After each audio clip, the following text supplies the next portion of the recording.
Assalamualaikum warahmatullahi wabarakatuh ya. Balik lagi di channel Kayak TV. Video kali ini saya berada di lokasi Pasar Malingping, dimana sekarang kondisi saat ini jalan Pasar Malingping sangat penuh dan rame, macet sekali guys. Karena tahu sendirilah, kita kan bentar lagi mau bulan suci Ramadan.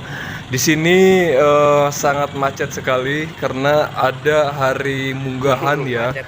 Detik-detik bulan menyambut bulan suci Ramadan. Jadi kita semuanya pada liburan guys, pada ini apa? Munggahan. Pasti seru banget nih munggahan. Oke, mungkin bisa kalian lihat sendiri ya, di sini begitu sangat ramai dan sangat macet sekali, padat, bahkan mobil motor pun nggak bisa jalan. Meskipun motor ada sih yang bisa jalan, maksudnya mobil tuh bener-bener macet, bener-bener gak bisa jalan.